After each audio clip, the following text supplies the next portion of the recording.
April, captain of Team Glitterbomb from Robot Wars. Today we'll be talking about episode 1 of series 2.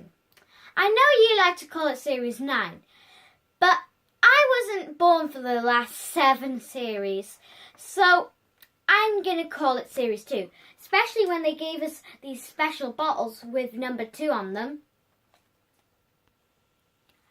These water bottles were given to all the Roboteers to make sure that we had enough water. It's very important to drink lots of water whilst you're doing heavy robots and stuff.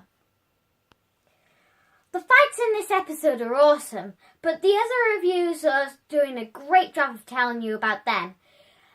I want to look at the robots and the technology. I got my pointy straw. Let's crack on with the show. So, 5 seconds into Robot Wars, the first bit of tech is safety covers.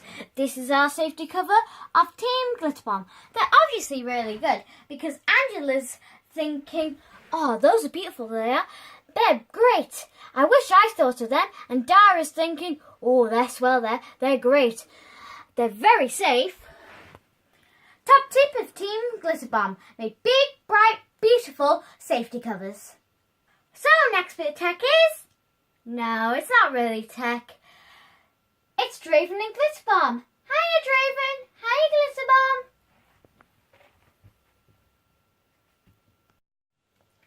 The first robot is Rapid. Now, Rapid is a flipper, and flippers need to get underneath the other robots. Rapid has got these nice wedges here, and they're all the way down to the ground and sharpened nicely so they can get underneath the other robots. It's a very important feature. Jellyfish. I love Jellyfish. It's so cool with its buggly eyes. I've even got one of its big buggly eyes. Dave wanted to show everyone that you don't need a workshop or some fancy snazzy tools to build a robot. He used plastic. But there is one part that you need to get right. That's the speed controllers. Now Dave did a very special, splendid thing, and he got some speed controllers that he can rely on.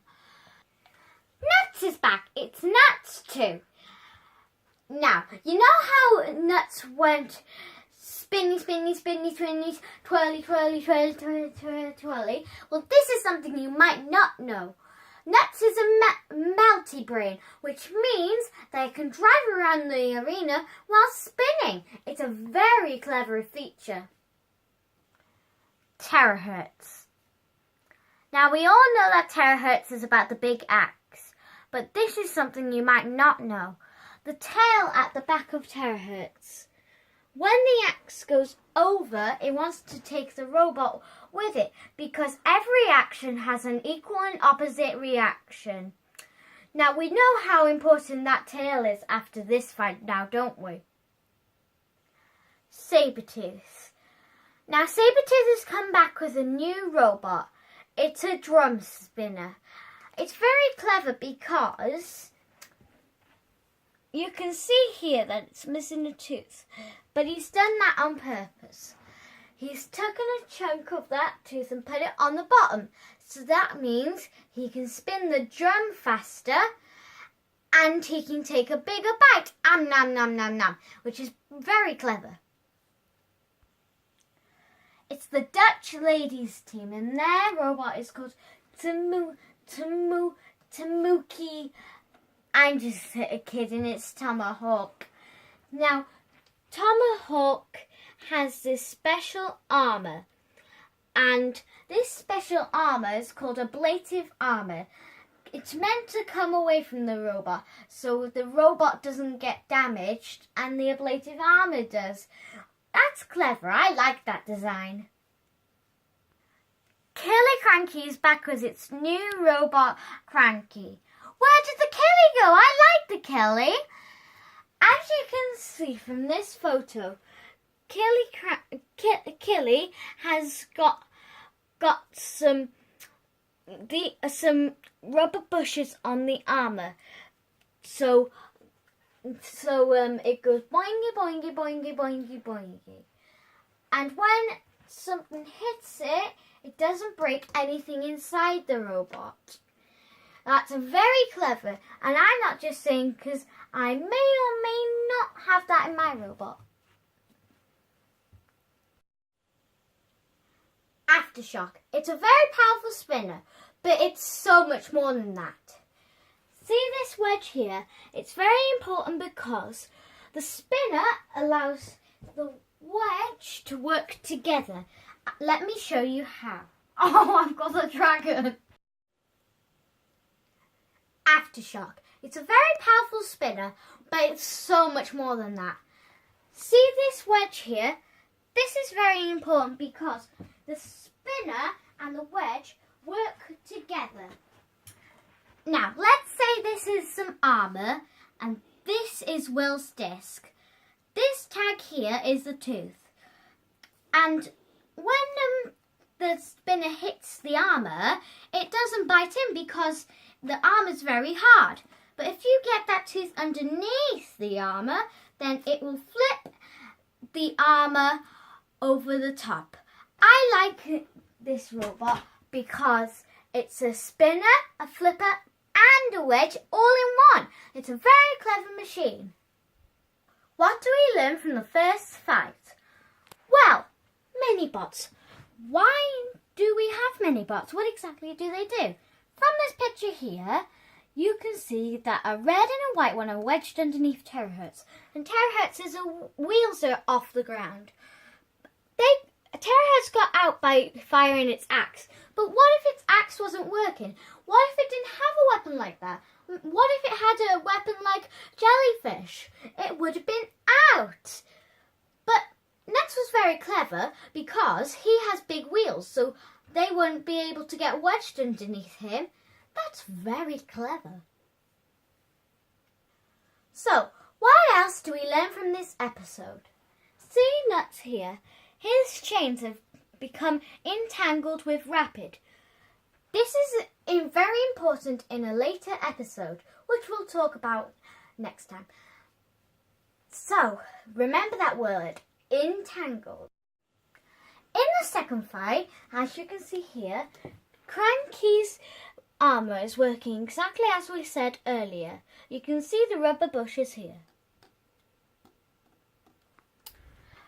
Unfortunately, it doesn't have those on the back, so when it took the hits, that's what caused the damage before Shunt put his axe in the top. Another thing we notice in Fight 2 is that Tomahawk's ablative armour is taking the hits off Sabretooth.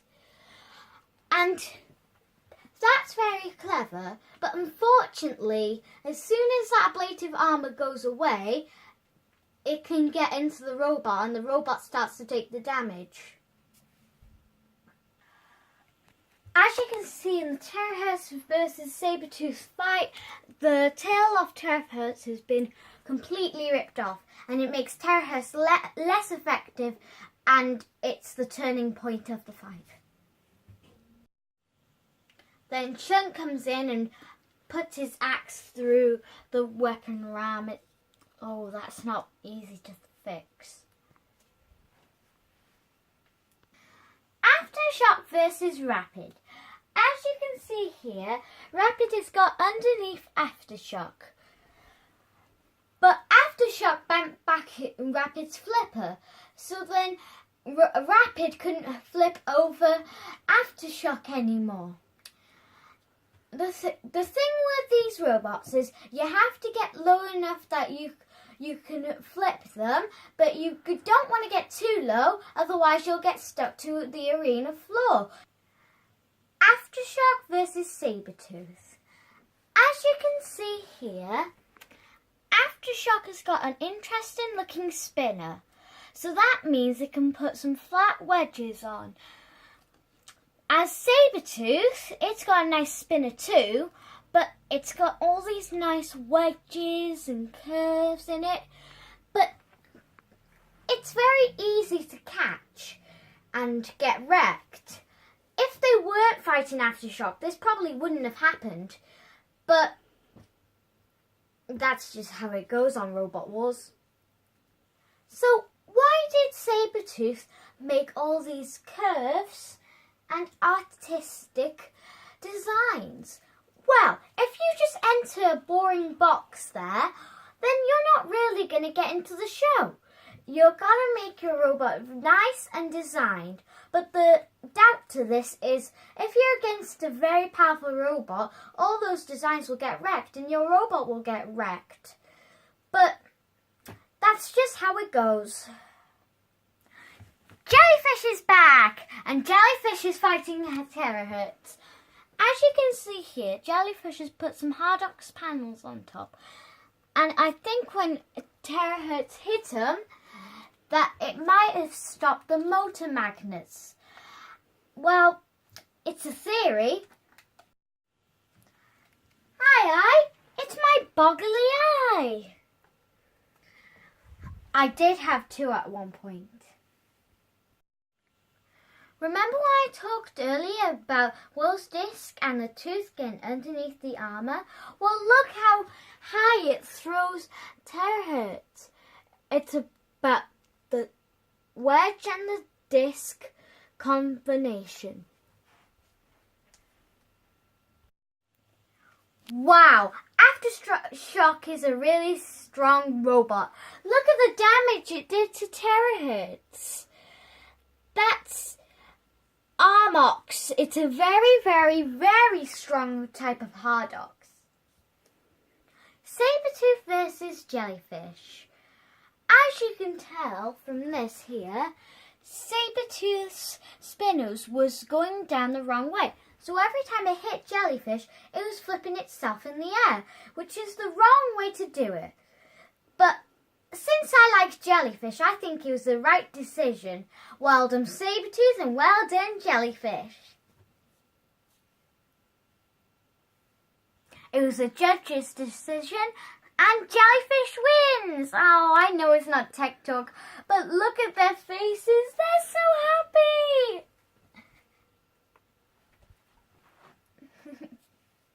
So, it's the final. Aftershock versus Sabretooth. Sorry, Sabretooth, I knew you weren't at 100%, but Aftershock beat everybody on the day. Will deserved to win, so well done, Will. That was April's Tech Talk, episode 1 of series 2. I hope you liked it. We're going to have to do something with the lighting in here. It's not great. Please leave your advice and comments in the box below and let me know about what I should do in my show, because it's for you, not for me. Well, see you next time.